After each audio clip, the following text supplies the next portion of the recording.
Welcome, ladies and gentlemen, to the 20th episode of season 2 of Man Buns and Jesus.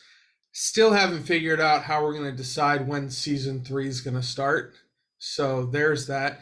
Neither of us actually have man buns today if you're watching the video, but we're still here and we're not going to change the name of the show again. So there we are.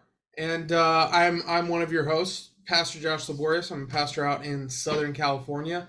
And the scruffy gentleman with me here today is Pastor Ben Olschlager, the other host of this wonderful show.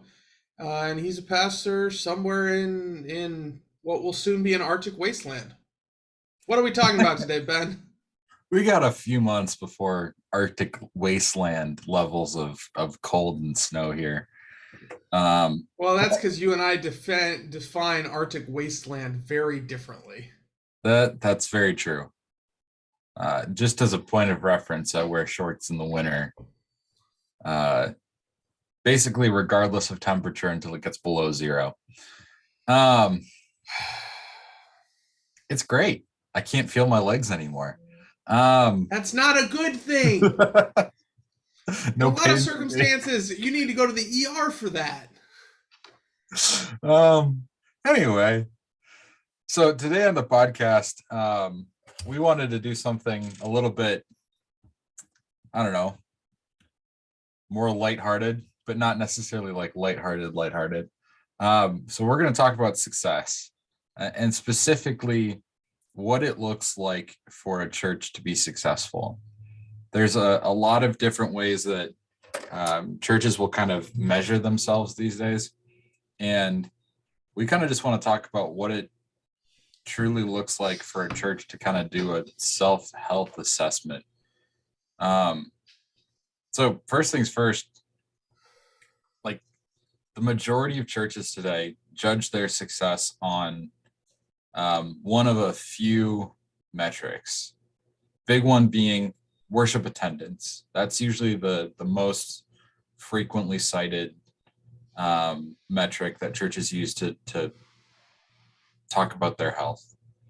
The second one, some churches, especially older churches, will cite their membership. And for us in the Lutheran Church, you have 2 different membership numbers, either baptized or confirmed. They're exactly what they sound like. Have they gone through confirmation or adult confirmation or not? And then the third one, and this one's not as often cited by churches that meet regularly in person, but for some churches who have a large online presence or online component, oftentimes there's a kind of monetary health aspect of what they do. For basically, like, if we're doing something good, our budgets will continue to get covered by the giving we receive, regardless of how many people are here in physical worship with us versus, out in the internet sphere. So I mean, there's certainly others that people use, but when you look at church health, those are probably the big 3 in terms of the way that churches measure success. And so, Josh, my question for you right off the bat today is, are those healthy ways to look at church success or church health? I got to give you a solid yes and no. And That's a very wishy-washy solid. Facts. I want to be really upfront with everyone. I'm a math guy. I'm a numbers guy. And I'm explaining this, Ben, so you know, because I genuinely believe that the average person has no idea how to deal with statistics at all. All right. Because and this isn't, we're not opening this can of worms, but through the COVID pandemic, I saw a lot of statistics all over the news, all over the internet, and all I could think is, these are terrible uses of statistics, right? So the reason I say yes and no is because each of these values does, or I shouldn't say does, can say something about church health, right? Because if you're a healthy congregation, people are going to be in worship. If people are in worship, your worship attendance is higher. Yes. The difficulty with that statistic is if, say, you have a congregation of 100 members, and each of these 100 members are in church half the time, which by our standards today is fairly active. Your worship attendance is going to look like 50 people, which is inaccurate. You have 100 active people in worship. Your just average single, like on a Sunday, attendance is going to be 50, because those 100 people who are consistent attenders are only there half the time. So the difficulty with just tracking worship attendance is, I think it doesn't give you as an accurate a picture as you would like. I think you're probably better off tracking how many people do you have in work. You set your threshold for what does it mean to be an active member, and you say how many people are above that number. So if you're a member at Edgewater, no, I know exact. I have that number. There is a spreadsheet. It has everyone's name on it. And on Monday, or on Sunday afternoon, I go through everyone who was in worship. I put that they were in worship, and it calculates the statistic, and we keep over the past 3 months, what was your percentage? How often were you in worship?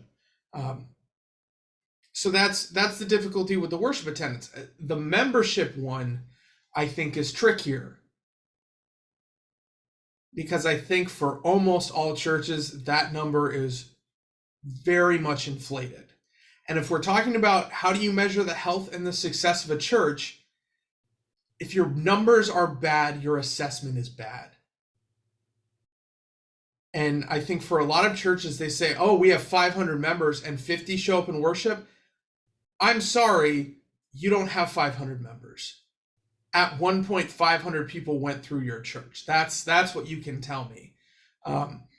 So I think the membership one is actually one of the least useful of these three statistics. I think that there was a point in society where group identity and group membership was very, very important to a lot of people. You had people who joined all sorts of civic clubs, and it was like what clubs you were a part of was a big part of life. I don't think we're there necessarily anymore. I think membership as an idea is less important than it used to be, and I think it's going to continue to be less important. So of these three statistics, I'd say membership doesn't give you a great indicator of the health of the church, other than are you growing or are you shrinking? And you can probably tell that by your worship numbers. And then the third number, the monetary one, I hate to say it, and I know there are people who are gonna not like this, but yeah, that's a really good metric of the health of the church, but not in a business model kind of way. It's important for a church to be able to pay their bills, right? I'm not going to deny that. You gotta pay your bills. It takes money to exist in this world. That's a reality. I don't think that's a great indicator of the health of the church, because I'm thinking there's a congregation in Metro St. Louis.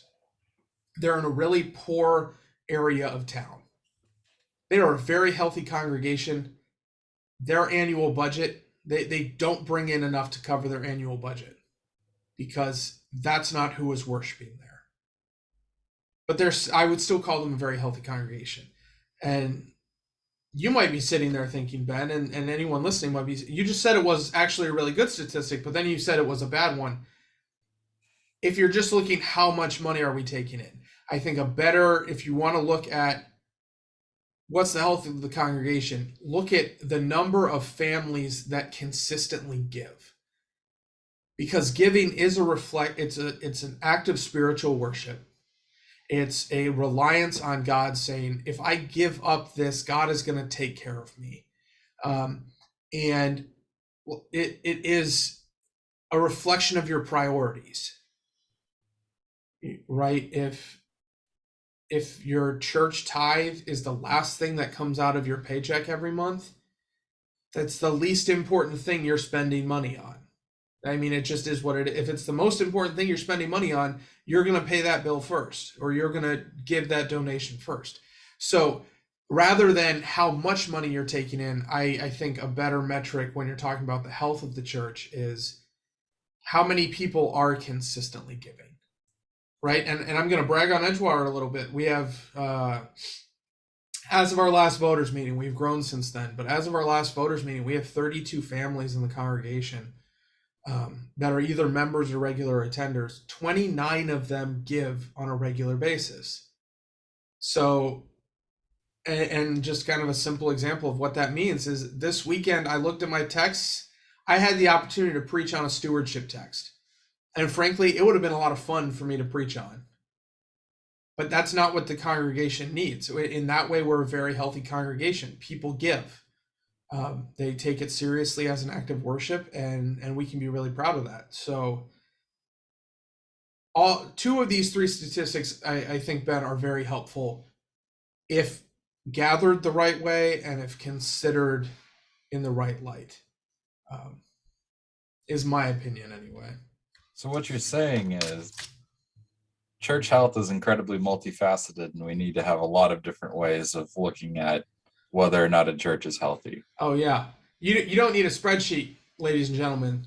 You need a database.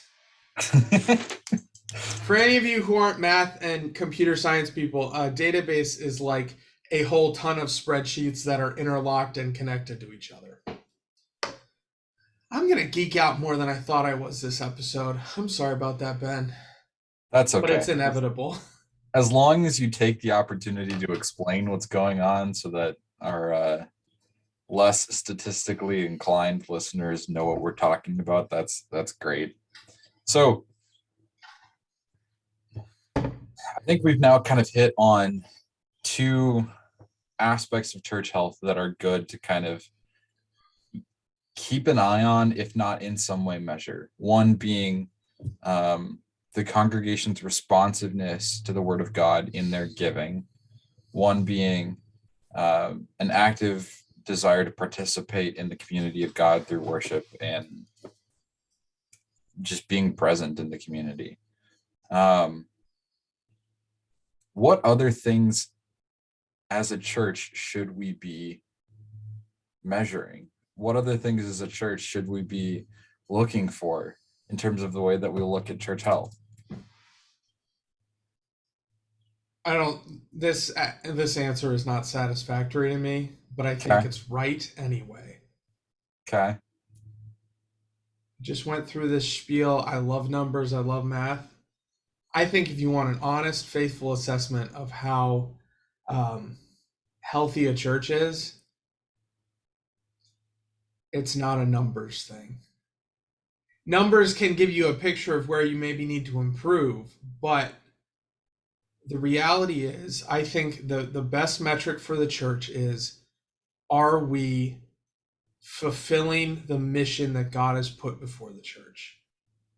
Are we faithfully proclaiming the gospel, and are we making disciples? The faithful proclamation of the gospel is a yes or no answer. It's right? A binary answer. It's a one or zero. On Sunday, does someone at some point remind everyone in the room that they are forgiven because of Jesus' sacrifice? Right? That either happens or it doesn't. Like, it's not well, we kind of do that. It's not complicated enough for a kind of answer. Is the gospel proclaimed or is it not? Period. So in that way, your church, I would say, is functional. You get a C if you're proclaiming the gospel every week. If we're grading health, though, that's when the discipleship comes in, because that's a kind of answer. And discipleship is something that resists measurement. There are a ton of statistics you could try and gather to measure discipleship. You could say, we already mentioned a couple. How faithfully do people give? How often are they in worship? Those are two elements. How much time do people give to serving their community, right? How many people do you have involved with nonprofits? How are Bible people with study their attendance. Bible study attendance, small group involvement? How many people show up to church community events and actually care about building a community more than we show up to worship on Sunday? You could measure how are parents teaching their kids? Are kids being discipled by their families? You could measure how much are people in personal devotion, right? The difficulty with each and every one of these numbers is, realistically speaking, it has to be a self-reported statistic. If you want these numbers, you have to survey people and say, how often are you in devotion? How often do you serve community stuff?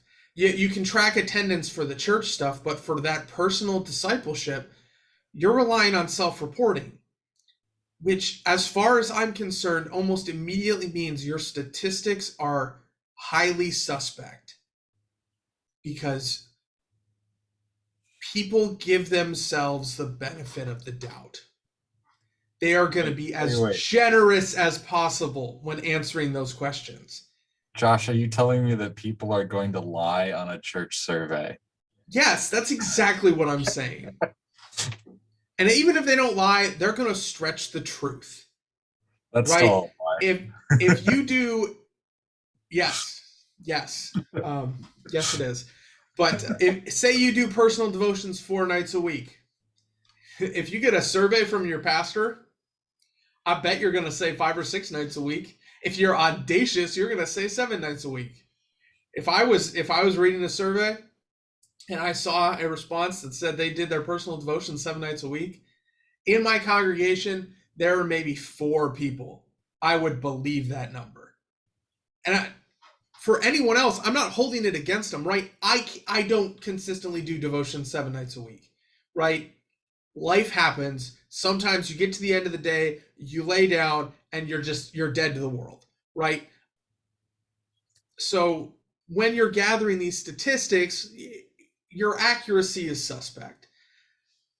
And so I think if you want, how's the discipleship of the church going, you can look at those numbers, but in reality, what you need to do is take a second and gather all the humility. Like, if you're in a leadership team and you're saying, how's the health of the congregation? You take a second, you pray for humility, for honesty. You take a second to get your ego out of the way, to put it out of the room. And it's a gut thing. Are we doing what we should be? Are we discipling people? Are we closer to God's will for us than we were a year ago?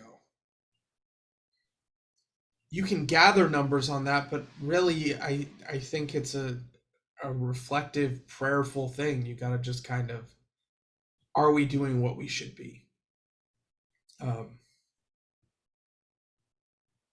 Which, like I said, isn't super satisfying. And if you're a business person, that's terrible, right? How do you measure success? Well, you kind of feel it out whether or not you're successful. That's not a satisfying answer. You want numbers, you want cost risk analysis, you want that's my I mean, what do you think? I mean, I think you're more or less spot on. Like you said, you can measure all of those different aspects of people's involvement in a congregation, of like the things that they're doing. And like you said, there's certainly going to be some skew in the numbers in terms of the way that people are going to answer those questions. But I think realistically, like most pastors, a lot of elders, a lot of, church councils or leadership groups or whatever you call your leadership at your church, they're going to know, is this church truly healthy? And they're going to respond kind of in step with that. So if your congregation is, struggling with its attendance and giving because the church's like community life has struggled for a while, and people are just desperate to see the church hold on, chances are that a lot of the actions, the policies, the budget that people go to from there is going to be very preservationist. And so you can read that room and go, guys, we're not focused on being the church. We're just focused on this institution staying alive. And kind of same thing on the other side with a healthy congregation. If you've got a church that's, growing and flourishing, where you're seeing baptisms and confirmations and conversions, you're going to know that because you're going to see people coming in. You're going to see people in faithful service. You're going to see people in faithful giving. You're going to see people, like, one of the things that's kind of a cue to me as to whether or not someone's really trying to grow in their faith or take this part of their life seriously, which is another like kind of true false metric. But when I get questions from people on Sunday morning or Wednesday afternoon or throughout the week for whatever reason on, their personal devotion time, hey, pastor, I didn't understand this verse. What's going on here? Or I leave the start of Bible study every Sunday morning open to questions people have about life and how our faith interacts with different aspects of life. And so, and you only have those questions if you're in devotion and thinking about what all this means for life. Yeah, or even just prayerfully considering, hey, I saw this thing on the news. It's troubling to me. How do we respond to this? Like, even those kinds of things tell me, hey, there is some aspect of what you are doing in your life that you are trying to walk a Christian walk. And so to me, like, again, it's a very true false metric, but just seeing people engaging their faith in different aspects of life, whether it's in their personal devotion, whether it's in the way that they interact with the world, whether it's in how we share the gospel, all of those things to me are huge. And then this is one statistic that I will put some stock in. And Josh, you can criticize me all you want for this, but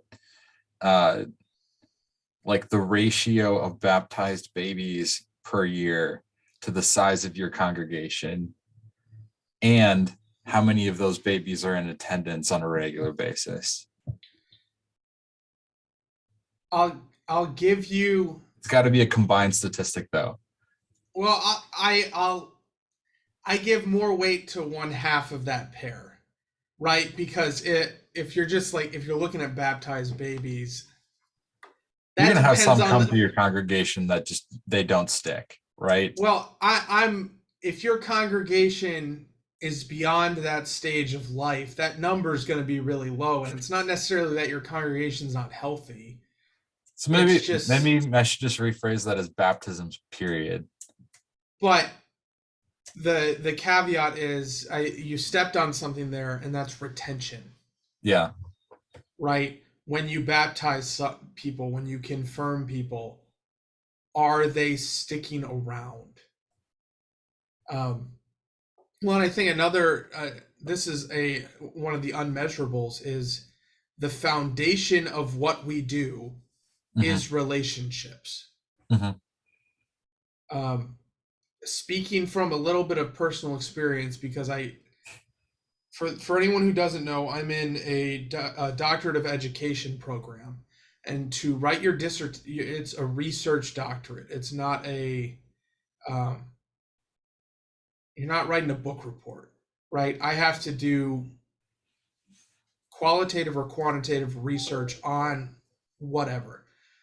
And the dissertation I'm planning on writing is looking at the relational impact, or the impact of relational discipleship on LCMS congregations. So I can tell you from firsthand experience, it is exceedingly difficult to try and measure relationships and their impact on people's lives. However, I am genuinely convinced, and this is one of the things I want to demonstrate with my study. It is the single most impactful part of a congregation's ministry.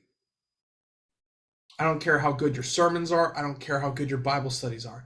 The relationships of your congregation in your congregation, that is what drives ministry more than anything else. But that's really hard to measure. I can tell you that's really hard to measure. My professor, I was writing a research profile on what I want to do, and my professor was like, "Good luck, man." So yeah, I'm a glutton for punishment. I want to. Can I just throw a couple of things at you that back up what you're saying? Yeah. Of course. If you're gonna support what I'm saying, of course, I want the help. So there's a couple, like, even just really trivial statistics that I can quote here that kind of point to what you're saying more on the relationships are incredibly important as part of our church communities side of things. When somebody comes to a new place for the first time, whether it's a church or an office or a school, doesn't matter.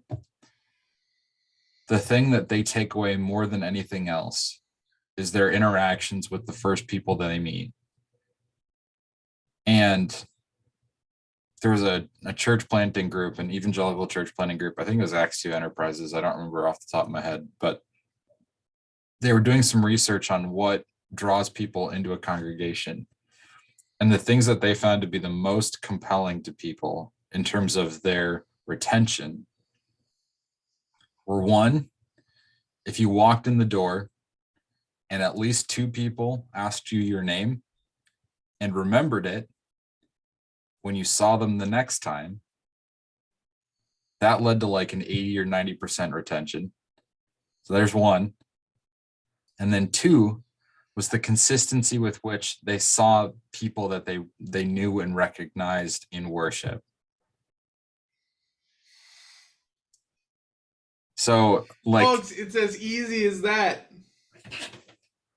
Like basically when somebody new visits your congregation, when somebody new meets the people in your church, when somebody care enough to remember their name and be there consistently so they see that you're there. Yeah, because if you're not there consistently to interact with the rest of the community of Christ, and I know that there are circumstances where you can't necessarily make it every week, but like if you're not there consistently, it tells them, A, you don't care about this place or what it's teaching or whatever else.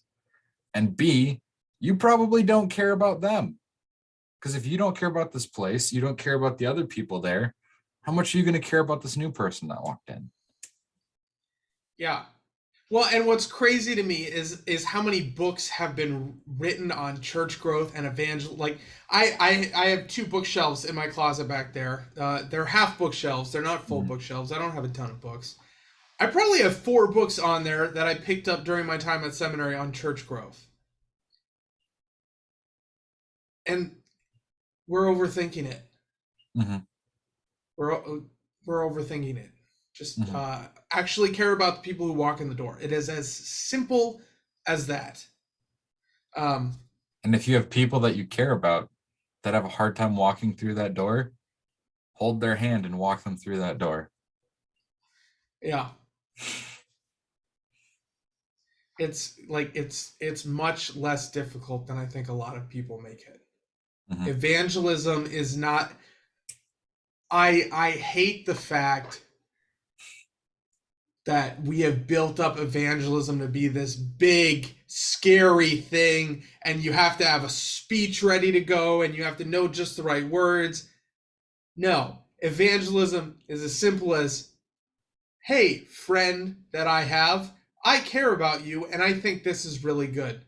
And I think it's really good for you. Mhm. Will you come with me?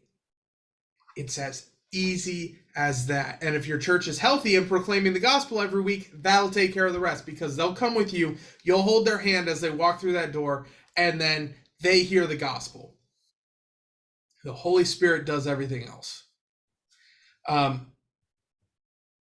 So we've kind of bashed on a little bit of these statistics, these numbers, as far as measuring church health, but I want to redeem them a little bit if I can, because they can, while they may not be the best way to determine church health, they can direct your action to make you more or less healthy.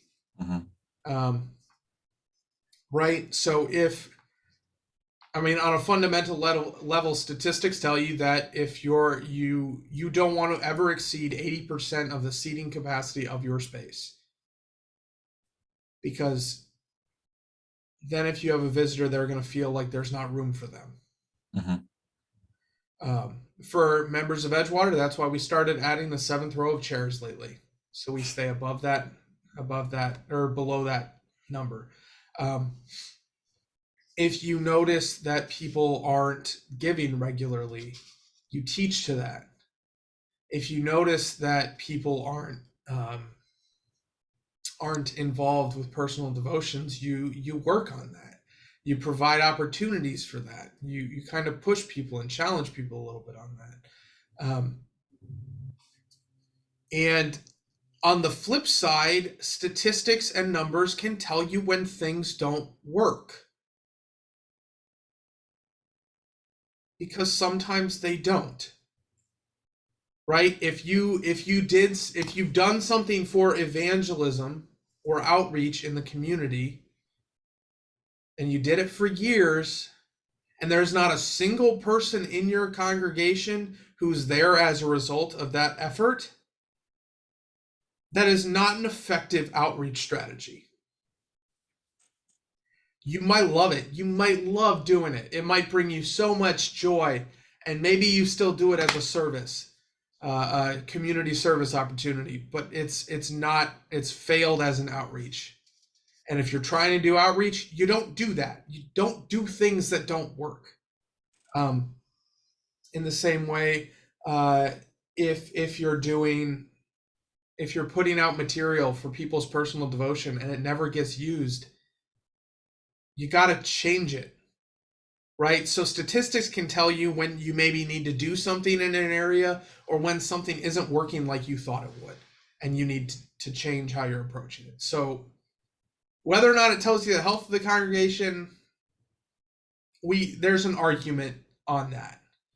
I lean on the side of not well. It doesn't tell you really well. Can it inform you in a way that will improve the health of the congregation? Yeah, it can do that much. Um, is kind of where I rest on a lot of that stuff. And like at Edgewater, we've made decisions based on numbers to try and better serve people at the congregation. Mhm.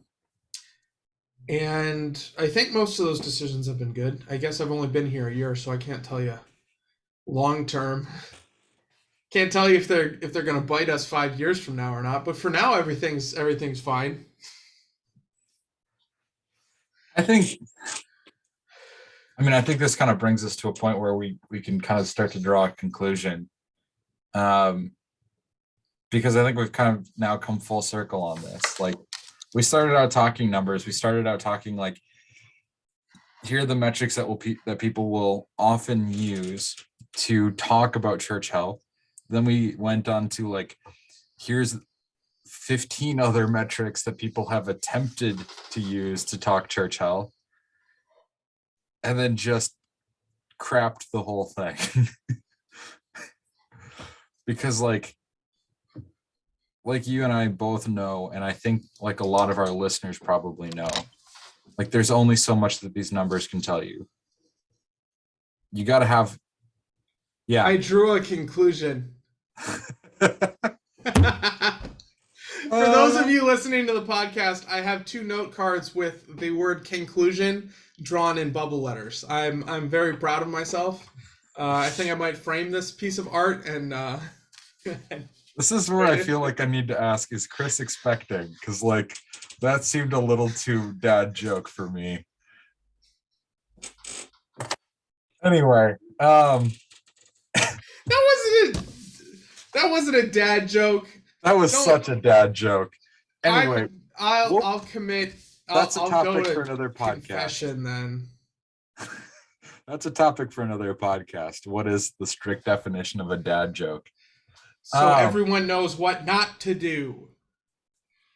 No. So you know what to do in what circumstance. Gosh. Anyway, so like as a conclusion, I think what Josh was really getting at right at the end there, excuse me, what Josh was really getting at right at the end there, like numbers can be a good thing for us to look at. They can be a way for us to make sure that we are covering the needs in our community, that we are serving the people in our midst, that the people who are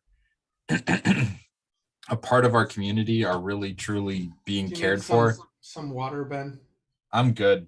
I just had like a piece of, I don't know, something caught in the back of my throat.